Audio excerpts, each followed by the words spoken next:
آن کر دیں کہ یہ اس طرح ہوا تھا کہ یہودیوں نے اعتراض کیا تھا کہ قبلہ کیوں تبدیل ہوا۔ اصل میں پہلے یہودیوں نے یہ اعتراض کیا یہ کون سا دین ہے اور کون سا مذہب ہے کہ جس میں قبلہ ان کا اور ہمارا سیم ہے۔ اور جب یہ اعتراض انہوں نے کیا تو خداوند تعالیٰ نے قبلے کی تبدیلی کا حکم دیا کہ قبلہ تبدیل ہو جائے۔ تو پھر انہوں نے اعتراض کیا کہ یہ کیا ہے کہ روزانہ احکام تبدیل ہوتے ہیں، اگر پہلے والے ٹھیک تھے تو اب کیسے یہ احکام آ گئے ہیں؟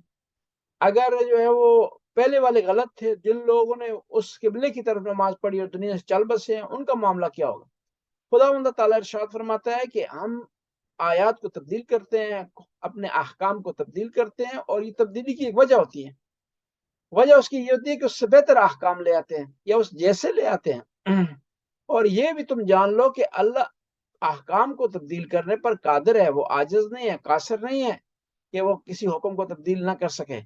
اور اسی آیت سے جو ہے کچھ نکات نکلتے ہیں۔ پہلا نقطہ نکلتا ہے کہ حکم تبدیل ہوتے رہتے ہیں، رائے تبدیل ہوتی رہتی ہے، یعنی ضروری نہیں ہے کہ انسان اپنی بات پر ڈٹا رہے اور ہٹ درمی کرتا رہے۔ دیکھیں کہ حالات تبدیل ہو گئے ہیں تو اپنے موقف کو، اپنی رائے کو تبدیل کر دے، اس پہ کوئی حرج نہیں ہے۔ دوسرا یہ کہ جب بھی کوئی چیز تبدیل کریں تو کوشش کریں اس جیسی لے آئیں یا اس سے بہتر لے آئیں۔ اور یہی خداوند تعالیٰ اس آیت میں ارشاد فرما رہا ہے کہ یہ جو ہم نے تبدیلی کی ہے قبلے کی، ایک قبلے سے دوسرے قبلے کی طرف، تو یہ بہتری کے لیے ہے۔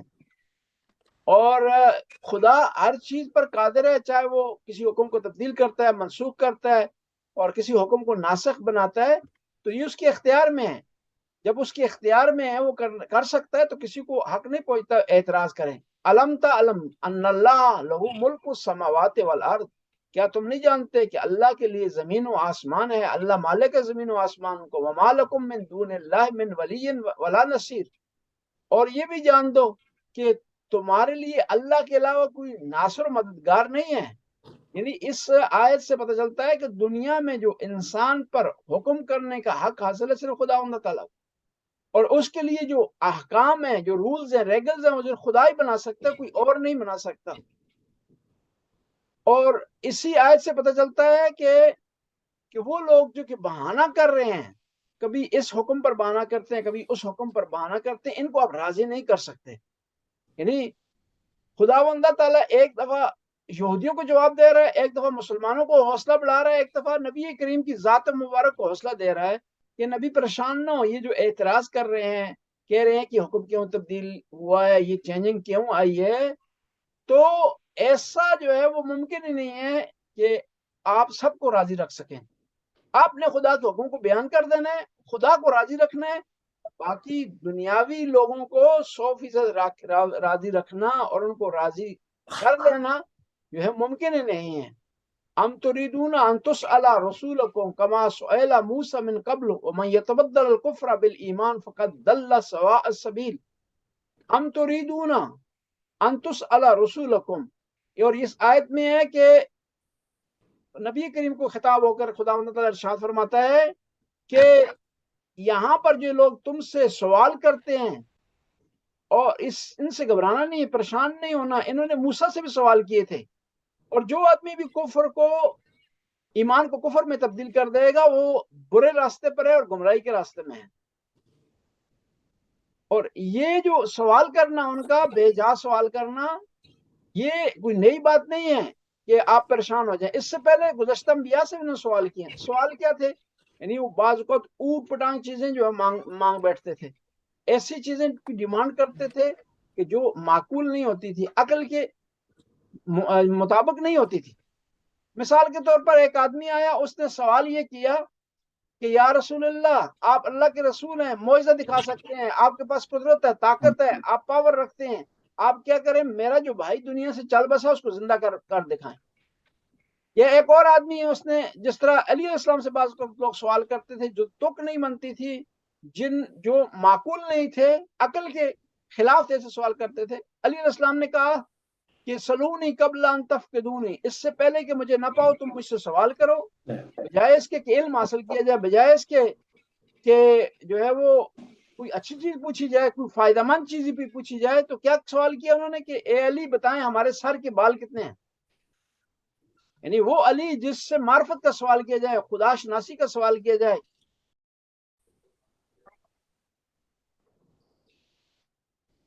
اسی علی سے سوال کر رہے ہیں جو کہ تک نہیں بنتا اور جس کا کوئی فائدہ بھی نہیں ہے انسانیت۔ اسی طرح نبی کریم سے بھی لوگ سوال کرتے تھے، خداوند تعالیٰ ارشاد فرما رہے کہ نبی نہ گھبرائیں، پریشان نہ ہو ان کے سوال کرنے سے، یہ سوال کرتے رہے، آپ نے اپنی تبلیغ کا کام جاری رکھنا ہے۔ ام تريدون ان تسألوا رسولكم كما سئل موسى من قبل ومن يتبدل الكفر بالایمان فقد ضل سواء السبیل، کہ یہ جو سوال کر رہے ہیں اٹ پٹانگ، یہ جو ہے وہ صحیح راستے پر نہیں ہیں بلکہ راستے سے ہٹے ہوئے ہیں۔ ود کثیر من اہل الکتاب لو یردونکم من بعد ایمانکم کفارا حسدا من عند انفسهم من بعد ما يتبين لهم الحق فاعفوا واصفحوا حتى ياتي الله بامره ان الله على كل شيء قدیر۔ پھر خداوند تعالیٰ ارشاد فرماتا ہے کہ اے مسلمانوں، گھبراؤ نہ، پریشان نہ ہو، یہ جو تم سے سوال کر رہے ہیں، تم پر اعتراض کر رہے ہیں، کبھی بعض چیزوں کا مسخرہ اڑا رہے ہیں، یہودی ہیں یا کافر ہیں جو بھی ہیں، یہ حسد کی بنیاد پر کر رہے ہیں۔ حسد کی کئی قسمیں ہوتی ہیں، حسد بعض اوقات کسی کے مال سے متعلق ہوتا ہے، بعض اوقات کسی کی صحت سے متعلق ہوتا ہے، بعض اوقات کسی کی خدا نے جو نعمتیں دی ہیں نعمتوں سے متعلق ہوتا ہے۔ یہاں پر کافروں اور یہودیوں کو حسد یہ تھا کہ خدا نے کیوں مسلمانوں کو مسلمان بنایا، کیوں ایمان پر انہیں پیدا کر دیے، کیوں ان کے درمیان رسول آ گئے، کیوں انہیں ہدایت مل گئی ہے، کیوں یہ جنگیں جیت رہے ہیں اور کفار کو شکست دے رہے ہیں۔ خداوند تعالیٰ حقیقت بیان کر رہا ہے کہ یہ جو تم پر آوازیں کس رہے ہیں، تمہیں جو تم پر طنز کر رہے ہیں، مسخرہ جو کر رہے ہیں، ان سے گھبرانا نہیں۔ ود کثیر من اہل الکتاب، بہت سارے ایسے اہل کتاب ہیں کہ جو چاہتے ہیں کہ آپ ایمان سے پھر جائیں۔ اور یہاں پر قرآن کا ایک پیارا پیارا سٹائل ہے، کہا کہ بہت سارے اہل کتاب، یعنی سارے ایسے نہیں ہیں، یعنی اہل کتاب میں اچھے لوگ بھی ہیں، جو لوگ حسد نہیں کرتے، آپ کا برا نہیں سوچتے، لیکن ان میں سے بہت سارے لوگ ایسے ہیں، زیادہ تر ایسے ہیں، سارے نہیں ہیں۔ یعنی دیکھیں نا، قرآن ہمیں بتا رہا ہے کہ اگر آپ کسی قوم کے خلاف کوئی بات بھی کرنی ہے تو یہ کبھی نہ کہیں کہ سارے ایسے ہیں، بلکہ یہ کہیں کہ بعض ایسے ہیں۔ اگر آپ کسی قوم کے خلاف آپ بات کرتے ہو اس طرح کہیں گے کہ سارے وہ جھوٹ بولنے والے ہیں، سارے فراڈی ہیں، سارے جو ہے وہ بے وقوف ہیں، تو یہ غیبت میں شمار ہوگا۔ لیکن جب آپ کہیں کہ بعض ایسے ہیں تو غیبت شمار نہیں ہوگی، کیونکہ ساری قومیں بری نہیں ہوتی، قوم میں کچھ افراد ہوتے ہیں، سارے قوم کے سارے افراد بری عادتیں نہیں رکھتے ہوتے، ان میں سے کچھ ایسے افراد ہوتے ہیں جو بری عادتیں رکھتے ہیں۔ قرآن نے بھی کہا کہ کثیر من اہل کتاب، اہل کتاب میں سے بہت سارے ایسے لوگ ہیں جو چاہتے ہیں کہ آپ ایمان سے پھر جائیں، اور یہ حسد کی بنیاد پر ایسا کرتے ہیں۔ من عند انفسهم من بعد ما تبین لهم الحق، اس کے بعد کہ حق ان کے لیے واضح اور روشن ہو گیا ہے کہ پیغمبر حق پر ہیں، قرآن حق پر ہے، یہ نبی کے جو اصحاب ہیں یہ حق پر ہیں، آل بیت حق پر ہیں، اس کے باوجود بھی حسد کی بنیاد پر کیا کرتے ہیں، ان کا دل یہ چاہتا ہے کہ آپ ایمان سے ہٹ جائیں، آپ ایمان کو چھوڑ دیں۔ فاعفوا واصفحوا، ان کی باتوں کو دلوں پر مت لیں، ان کو معاف کر دیں، درگزر کر دیں اور انسنی کر دیں ان کی باتوں کو۔ حتی یاتی اللہ بامرہ، اور اس کام کو خدا کے ذمہ چھوڑ دیں۔ یہ جو حسد کر رہے ہیں نا، یہ آپ کا کچھ نہیں بگاڑ رہے، کے معاملے میں اگر پڑ جائیں گے، ان کی باتوں پر کان دھریں گے، ان کی باتیں سنیں گے، دل پر لگائیں گے تو پریشانی کا سبب بنے گی۔ ان کی باتوں کو چھوڑ دیں اور ان کو معاف کر دیں اور اپنے اس کام کو اللہ کے حوالے کر دیں۔ ان اللہ علی کل شیء قدیر، خدا ہر چیز پر قادر ہے۔ یہ جو ایمان آپ کو دیا ہے خدا نے دیا ہے، یہ نعمتوں سے جو آپ کو نوازا ہے خدا نے نوازا ہے، جو ہجرت کے بعد آپ کو آسانی جو دی ہے، جنگوں میں جو فتح آپ کو حاصل ہوئی ہے، خیبر میں، خندق میں، احد میں، یہ خدا نے آپ کو دیے ہیں، یہ ایمان کی طاقت سے خدا نے آپ کو نوازا، اور اللہ ہر چیز پر قادر ہے۔ یہ جب تم پر اعتراض کر رہے ہیں، تم پر حسد کر رہے ہیں، تمہارے ایمان کی بنیاد پر، تمہاری نیکیوں کی بنیاد پر، تمہاری شجاعت کی بنیاد پر، تو یہ گویا خدا پر اعتراض کر رہے ہیں۔ تمہیں پریشان ہونے کی ضرورت نہیں ہے، اب ان کا معاملہ خدا کے ساتھ ہے، اور یہ خدا کے مد مقابل آ گئے۔ جب کوئی خدا کے مد مقابل آ جاتا ہے تو اس کو کبھی بھی فتح حاصل نہیں ہوتی۔ اور اسی آیت سے پتہ چلتا ہے کہ دشمن کے پروگرام کو، اس کی پلاننگ کو انسان کو ذہن میں رکھنا چاہیے اور ہوشیار رکھنا چاہیے کہ حتیٰ اگر کوئی اچھی بات بھی کر رہا ہے دشمن تو فوراً سوچنا چاہیے، سمجھنا چاہیے کہ کہیں اس اچھی بات کے پیچھے کوئی بری بات تو نہیں ہے، اس اچھی بات کے پیچھے کوئی پلان تو نہیں ہے، اس اچھی بات کے پیچھے کوئی مسخرہ تو نہیں ہے، یہ ہمیں سوچنا سمجھنا چاہیے۔ اور اسی آیت سے پتہ چلتا ہے کہ حتیٰ اگر آپ دشمن سے متعلق بھی کوئی بات کر رہے ہیں تو انصاف سے کام لیں، ناانصافی نہ کریں، جھوٹ نہ بولیں، تہمت نہ لگائیں دشمن پر۔ حتیٰ اگر دشمن بھی ہے، آپ کا مخالف ہے، اہل کتاب ہے، کافر ہے، لیکن آپ کو حق نہیں پہنچتا کہ وہ بات جو اس نے نہیں کی وہ آپ بیان کریں، یا کوئی ایسی بات جو کہ اس نے نہیں کی آپ اس کی طرف نسبت دینا شروع کر دیں۔ یعنی کہا کہ اہل کتاب میں سے اکثر ایسے ہیں، یعنی سارے ایسے نہیں ہیں۔ بعض وقت ایسا ہوتا ہے نا، ہم کسی ایک آدمی کی ایک برائی دیکھتے ہیں تو ہر قسم کی برائی اس کی طرف، ہر قسم کی برائی کی نسبت دینا شروع کر دیتے ہیں۔ اور اسی لیے امیر المومنین علیہ السلام ارشاد فرماتے ہیں کہ جب دنیا کسی آدمی کی طرف رخ کرتی ہے تو دوسروں کی خوبیاں بھی اسے دے دیتی ہے، اور جب اس سے منہ پھیرتی ہے تو اس کی ذاتی خوبیاں بھی اس سے چھین لیتی ہے۔ ایک برائی کی بنیاد پر کیا ہے، ساری برائیوں کی نسبت اس کی طرف دے دی جاتی ہے۔ اور بعض اوقات جو ایسا ہوتا ہے کہ جو آدمی ہم اچھا لگتا ہے نا، وہ ہمارے دل میں بیٹھ جاتا ہے تو اس میں خامیاں بھی ہمیں دکھائی نہیں دیتی۔ تو اسلام کہتا ہے ایسا نہیں ہونا چاہیے، بلکہ انصاف سے کام لینا چاہیے۔ خوبیاں ہیں تو خوبیاں بیان کریں، تو خامیاں ہیں تو خامیاں بیان کریں، نہ خوبیوں کی وجہ سے خامیوں پر پردہ ڈالیں اور نہ خامیوں کی وجہ سے خوبیوں کو چھپائیں۔ اور اسی آیت سے پتہ چلتا ہے کہ حسد بہت خطرناک چیز ہے۔ حتیٰ انسان کے لیے کوئی چیز واضح اور روشن ہو جاتی ہے پھر بھی وہ حسد کی بنیاد پر بعض ایسی چیزیں بیان کرتا ہے جو حق کے خلاف ہوتی ہیں۔ اور دوسرا اسی آیت سے پتہ چلتا ہے کہ ایک مسلمان کا اسلام پر عمل کرنا کفار کے لیے کتنا دردناک ہوتا ہے، اور جب کفار آپ کے مخالف ہیں تو اس سے پتہ چلتا ہے کہ آپ صحیح کام پر ہیں، آپ صحیح لائن پہ ہیں۔ جب وہ آپ کی تعریف کر رہے ہیں، آپ کو جو ہے تمجید کر رہے ہیں، آپ کی مدح سرائی کر رہے ہیں، تو اس کا مطلب یہ ہے کہ آپ صحیح راستے پر نہیں ہیں۔ بس کفار کے کسی معاملے میں رائے دینے یا آپ کو کرٹیسائز کرنے سے آپ کبھی بھی پریشان نہ ہوں۔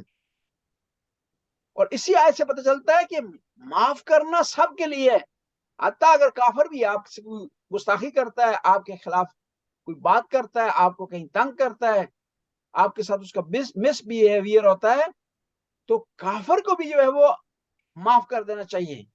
یہ صرف یہ معافی مسلمانوں کے لیے نہیں ہے، صرف دوستوں احباب کے لیے نہیں ہے، سارے انسانوں کے لیے۔ اگر انسان نے کوئی غلطی کی ہے اس کو معاف کریں۔ اور دوسرا یہاں پر اس آیت سے پتہ چلتا ہے کہ یہ کسی کو معاف کر دینا دوسرے کے ساتھ بلا ہے ہی ہے، لیکن خود اپنے ساتھ بھی بلا ہے کہ جب انسان کسی کو معاف کرتا ہے تو پریشانی اس کی ختم ہو جاتی ہے، ٹینشن اس کا ختم ہو جاتا ہے، وہ ٹینشن سے محفوظ رہ جاتا ہے۔ یعنی خود معاف کر دینا خود انسان کے لیے فائدہ مند ہے۔ اور اسی آیت سے پتہ چلتا ہے کہ کسی کو معاف کرنا کمزور آدمی کی نشانی نہیں ہے بلکہ بہادری ہے کہ انسان کسی کو معاف کرے۔ لوگ یہ سمجھتے ہیں نا کہ فلاں آدمی نے فلاں کو معاف کر دی، کمزور تھا، بزدل تھا، جو ہے وہ ڈرپوک تھا، اس لیے اس نے معاف کیا۔ ایسا نہیں ہے، بلکہ سب سے بڑا بہادر وہی ہے کہ جس کے پاس طاقت ہو، پاور ہو، انتقام لے سکتا ہو، پھر کسی کو معاف کر دے۔ اور معاف کر دینا خدائی صفات میں سے ہے، اور خدا بھی چاہتا ہے کہ جو صفات خدا کے اندر ہیں اس کی جھلک اس کے بندوں کے اندر دکھائی دے۔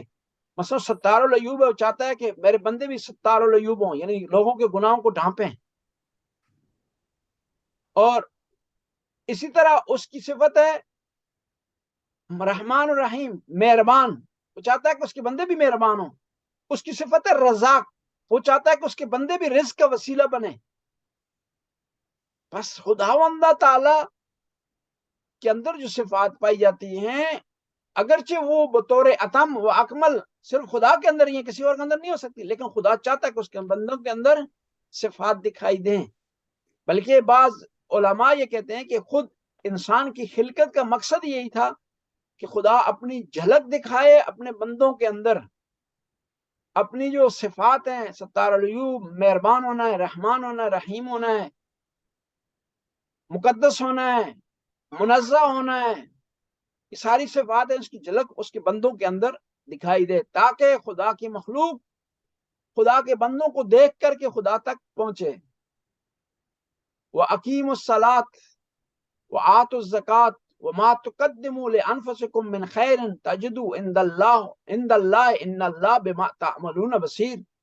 اب ارشاد ہو رہا ہے مسلمانوں کی طرف کہ یہ اب باتیں جو ہوئی تھی، یہودیوں نے تم کو کرٹیسائز کیا، مسلمانوں کو مسخرہ کرنے کی کوشش کی، اسلام کے خلاف باتیں کرنے کی کوشش کر لی، ان باتوں کو سائڈ پر چھوڑو، بھول جاؤ، اب اپنا کام کرو۔ جو خدا نے تم پر فرض کیا وہ کیا ہے؟ نماز پڑھو، زکوٰۃ دو، اور تم اپنے لیے اچھے اعمال آگے بھیجو، اور جو چیز تم اپنے لیے آگے بھیجو گے وہ محفوظ رہے گی، وہ ضائع نہیں ہوگی۔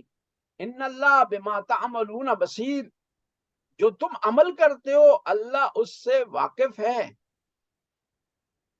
یہاں پر گزشتہ کی طرف اشارہ کرنا ضروری ہے، گزشتہ آیات کے خلاصہ بیان کریں کیونکہ یہاں سے ٹاپک نیا شروع ہو رہا ہے۔ یہ آپ جان لیں کہ مکہ اور مدینہ کی صورتحال مختلف تھی۔ مکہ میں مسلمان تھے اور کافر تھے، مدینہ میں مسلمان تھے، کافر تھے اور منافق تھے۔ اور مکہ اور مدینہ کے کافروں میں بھی فرق تھا۔ مکہ میں جو کافر تھے مشرکین تھے، مدینہ میں جو کافر تھے اہل کتاب تھے۔ اور ان دونوں معاشروں کی صورتحال کو مد نظر رکھتے ہوئے آیات قرآنی نازل ہوئی ہے نبی کریم پر، اور اس سے مسلمانوں کو سمجھانے کی کوشش کی ہے کہ یہ سچویشن مکہ اور مدینہ کی تھی، اور یہ رویہ تھا یہودیوں کا مسلمانوں سے، اور یہ رویہ تھا مشرکین کا مسلمانوں سے، اور اس کے مقابلے میں مسلمانوں نے کیا کیا اور کیا کرنا چاہیے۔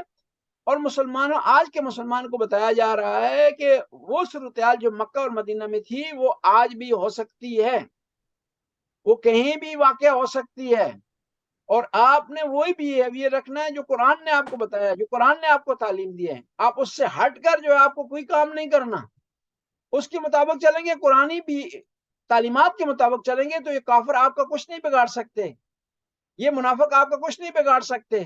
انہوں نے نبی کریم کے خلاف ایک پروگرام شروع کیا، ایک ایجنڈا شروع کیا، اس میں کامیاب نہیں ہوئے۔ جب اس زمانے کے کفار کامیاب نہیں ہوئے تو آج کا کافر بھی آپ کے خلاف کامیاب نہیں ہوگا۔ لیکن تم نے کافر کی باتوں کو نہیں دیکھنا، کافر کی باتوں کو دیکھتے ہو کہ ایسا نہ ہو کہ تم حق سے ہٹ جاؤ، انصاف سے ہٹ جاؤ، کسی پر تہمت لگانا شروع کر دو، جھوٹ بولنا شروع کر دو، کسی کے ساتھ مس بیہیویئر کرنا شروع کر دو۔ اور ایک قاعدہ کلی بتا دیا کہ اگر ان کی باتوں کو دل پر لو گے تو پریشانی بڑھے گی، مسائل بڑھیں گے، دل پر نہ لو، نبی کریم کو فالو کرو اور قرآن کو فالو کرو۔ یہاں پر ہم سیشن کو مکمل کرتے ہیں۔